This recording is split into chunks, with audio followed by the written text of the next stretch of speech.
Hi writers! Today I'm going to teach you a new way that you can revise your realistic fiction book to make it, or your realistic fiction story to make it even better.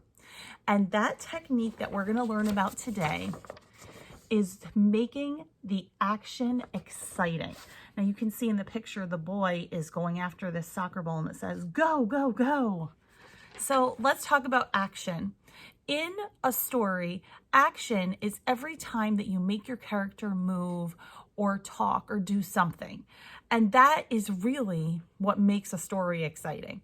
So in my story about Fiona, the one that I'm going to work on revising today is the one where she goes to the treehouse to eat lunch and there's a bee in the treehouse. So what I'm going to look at is all the times that my character is moving, whether she's walking to the treehouse or climbing the ladder or in the treehouse when the bee is there. And I want to look at, is my character moving in an exciting way? Is she doing things that are exciting so that someone wants to read my story and they get excited when they see those things? Okay, so let's look at my story now so that you can see how I'm going to make my action exciting. And then when I'm finished, I hope that you can take one of the stories that you've written and look at the action in your story, get your green pen, and try to add some really exciting words or make the action more exciting. Okay, let's take a look at how to do this.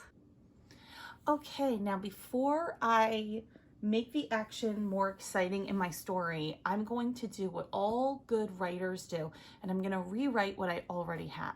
And then I'll think about the spots where something really exciting is happening and I want to show it through the action of my character. Okay, so let's look at what I have here.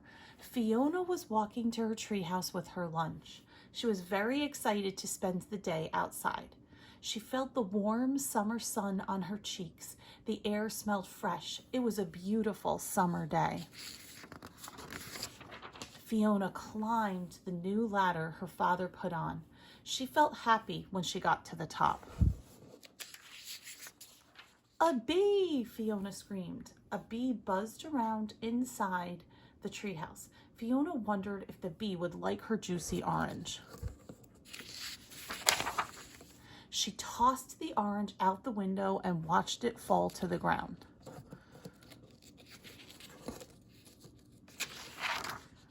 The bee zipped away to follow the orange. "Hooray, it's gone!" Fiona cheered. The rest of the day was nothing but fun. Okay, so as I told you, we're going to think about how we can make the action exciting. So right now, I want to think about what is the part in my story that is like the big event. What is the part that's the most exciting thing in the story?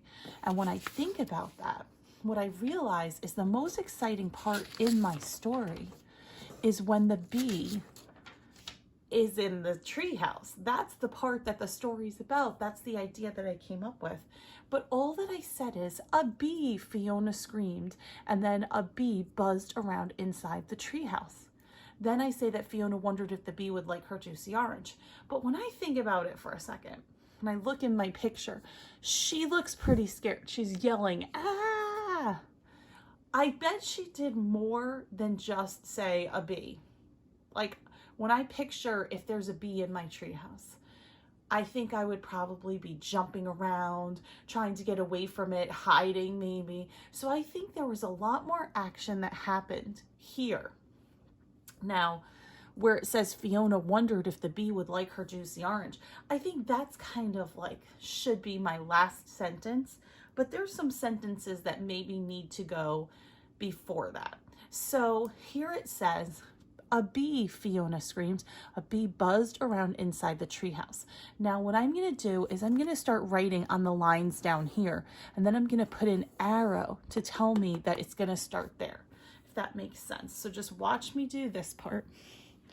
So I'm thinking, okay, there's a bee buzzing around inside her treehouse. What is she doing?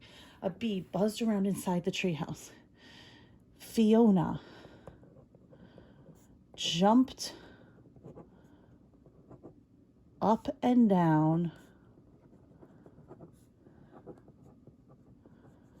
trying to get the bee away from her.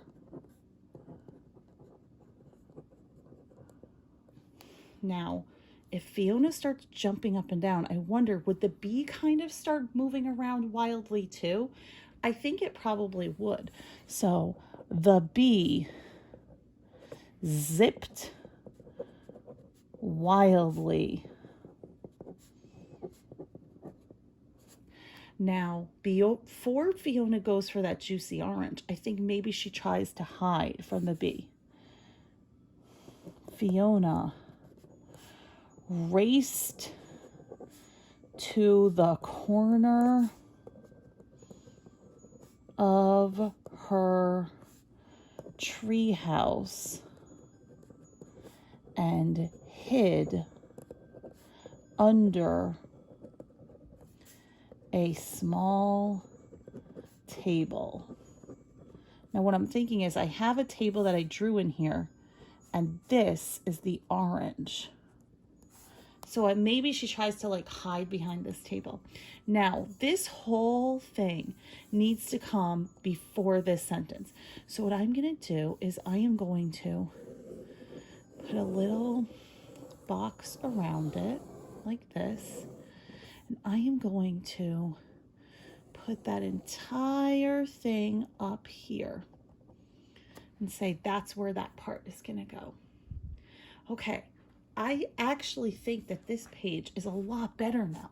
It says, "A bee," Fiona screamed. A bee buzzed around inside the treehouse. Fiona jumped up and down, trying to get the bee away from her. The bee zipped wildly. Fiona raced to the corner of her treehouse and hid under a small table. Fiona wondered if the bee would like her juicy orange. Okay. I think that this page is much better now. I have some other spots. Like, for example, this next page where she's tossing the orange out, this is where this also should be exciting. I'm going to add some more here. So while I'm working on my story, I'm wondering if you can look at one of your stories and look at the action in your story. The action is all the things that happen, all the things the characters do.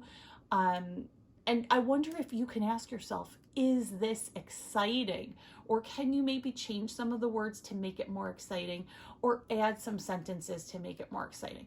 Remember that really good writers tell their stories in small little bits. Okay, I am looking forward to hearing and seeing the writing that you're doing. So if you're doing some revising that you think looks really good, please send me a picture of that. I would love to see it. Okay, good luck with your writing today.